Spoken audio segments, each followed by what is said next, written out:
Ucrania sorprende a Putin a 200 kilómetros de Moscú. Ucrania ataca con dron una ciudad rusa a 200 kilómetros de Moscú.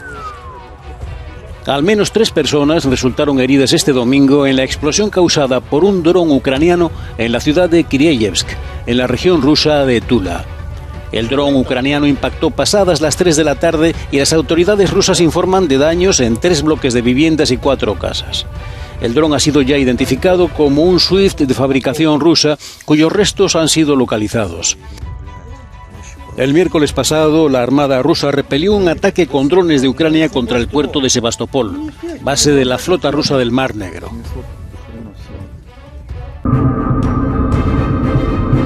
Esto es Ronnie Analiza, la política internacional. Putin afirma haber cerrado un acuerdo con Minsk y que las armas podrían instalarse en el mes de julio. Veremos qué persigue el ejército ruso con esta medida. Además, Naciones Unidas denuncia los abusos contra prisioneros de guerra por parte de tropas rusas y ucranianas en Ucrania. Los defensores de derechos humanos afirman que ambos lados han realizado ejecuciones extrajudiciales. Recordó que el presidente bielorruso Alexander Lukashenko había solicitado el despliegue de ese tipo de armamento en suelo de la antigua República Soviética. Putin defendió en su intervención que el acuerdo no viola los tratados de desarme existentes y que el 1 de julio habrá concluido la construcción de un silo para emplazar el armamento en el país vecino. El detonante, dijo, fue la decisión del Reino Unido de suministrar al ejército ucraniano munición con uranio empobrecido, aunque Londres asegura que no se trata de armamento nuclear. Hace algunas horas atrás, el gobierno ucraniano solicitó a la ONU una reunión de emergencia del Consejo de Seguridad. Es decir, para este lunes se tendría que realizar esa reunión de emergencia. Lo que pasa es que con el ataque cerca de Moscú y con las amenazas a través de la colocación de armas nucleares en Bielorrusia, obviamente la situación se hace mucho más peligrosa porque Ucrania está demostrando que tiene la fortaleza y la resistencia para combatir cualquier ataque ruso, pero no los nucleares, por supuesto que no. Y Putin está demostrando que ya no tiene más opciones, que ya no tiene más alternativas dentro de todo su esquema económico, político, jurídico, militar. Y lo único a lo que le queda apelar es a las armas nucleares. El aislamiento ruso ha generado una crisis económica que se está fortaleciendo, que se está haciendo cada vez más intensa dentro de Rusia. Obviamente tienen que cambiar las estructuras y la forma de vivir de los rusos. Miles de rusos se han retirado del país, incluso hay quienes dicen que ya son millones. La realidad es que esto continúa, esto no ha acabado, esto no ha bajado en su intensidad. La invasión a Ucrania sigue siendo una situación peligrosa, complicadísima para Europa y para todo el mundo. Hola, buenas noches desde Moscú. Bueno, este movimiento busca sin duda 2 objetivos muy diferentes. Por una parte, amedrentar a Europa Occidente con estas armas nucleares en su frontera, en un momento en que parte de la ciudadanía europea empieza a preguntarse hasta cuándo hay que seguir apoyando militar, económica y políticamente a Ucrania frente a la invasión rusa. Y por otro, y para mí mucho más importante, es terminar de unir el destino de Alexander Lukashenko al de Putin, unir Bielorrusia a Rusia en su estrategia contra Ucrania. De esta situación, Alexander Lukashenko no va a tener manera de echar marcha atrás. Su destino está sellado al destino de Putin. Por lo demás, sobre el terreno, la situación, aunque sí evidentemente es alarmante, no cambia mucho de donde estábamos ahora, porque misiles rusos con capacidad nuclear ya en la frontera con Europa ya hay en toda la región de Leningrado, que hace frontera con Finlandia y con Suecia, y también en Kaliningrado con la frontera con Polonia. Así que no es un cambio sustancial, no es un cambio drástico, pero sí es un paso más en la escalada rusa y en este caso también Bielorrusia en su enfrentamiento directo, ya no solo dialéctico, sino también con estos movimientos de armas, su enfrentamiento con Occidente. El presidente ruso Vladimir Putin anunció el sábado sus planes de desplegar armas nucleares tácticas en la vecina Bielorrusia, una advertencia a Occidente mientras este intensifica su apoyo militar a Ucrania. Putin argumentó que al desplegar sus armas nucleares tácticas en Bielorrusia, Rusia estaba siguiendo el ejemplo de Estados Unidos, señalando que Estados Unidos tiene armas nucleares situadas en Bélgica, Alemania, Italia, Países Bajos y Turquía. Las armas nucleares tácticas están pensadas para su uso en el campo de batalla y tienen un corto alcance y un bajo rendimiento, en comparación con ojivas nucleares mucho más potentes instaladas en misiles de largo alcance. Mientras tanto, el Reino Unido cree que la ofensiva rusa sobre la ciudad ucraniana de Bakhmut se ha estancado, como consecuencia del desgaste extremo de las fuerzas rusas y de las tensiones entre el Ministerio Ruso de Defensa y el grupo privado de mercenarios Wagner. Avdiivka no parece precisamente un trofeo. La ciudad está prácticamente destrozada, pero sus habitantes dicen que las tropas rusas están dispuestas a bombardearles hasta lograr que se rindan.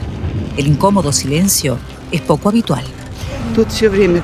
Aquí hay aviones y misiles constantemente, cada día. Mire, ¿lo ve? La vista aérea muestra el estado de la ciudad asediada. Aún así, los bombardeos rusos continúan. La situación solo empeora. Los misiles son cada vez más fuertes y los edificios están colapsando literalmente. La inteligencia occidental y el ejército ucraniano aseguran que Avdiivka es ahora escenario de los combates más cruentos desde el inicio de la guerra y comparan la ciudad con Bakhmut. Situada en la provincia de Donetsk, Avdiivka es el nuevo escollo para las tropas rusas que intentan avanzar hacia el oeste de Ucrania. La información recopilada por el Instituto para el Estudio de la Guerra muestra cómo las tropas del Kremlin tienen la ciudad prácticamente rodeada en un aparente intento de cortarle el suministro. Por ahora, al igual que ocurrió en Bakhmut, Avdiivka resiste. Las fuerzas ucranianas aseguran que están logrando evitar que las tropas rusas atraviesen su línea defensiva, pero empleando, eso sí, todos sus recursos. Estamos intentando ahorrar toda la munición posible por si logran entrar.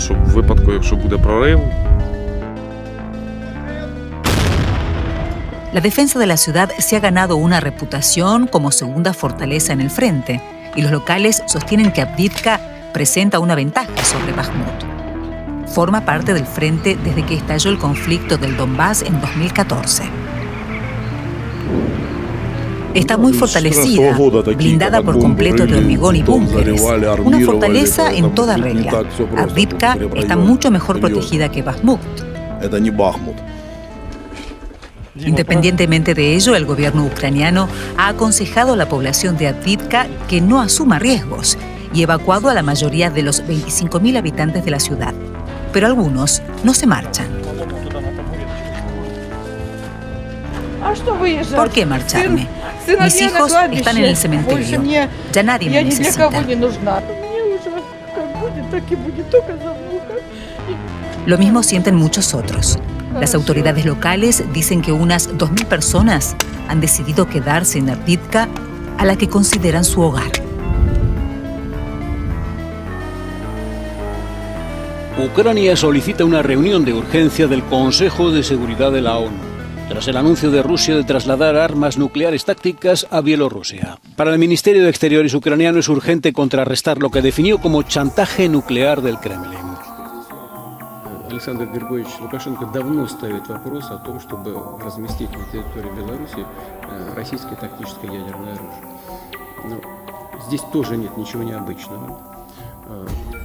Во-первых, Соединенные Штаты делают это в течение десятилетий. Они разместили уже давно на территории своих стран-союзников, стран НАТО, в Европе свое тактическое ядерное оружие. Esta es la primera vez desde mediados de la década de los 90 que Rusia sitúa armamento nuclear fuera de sus fronteras.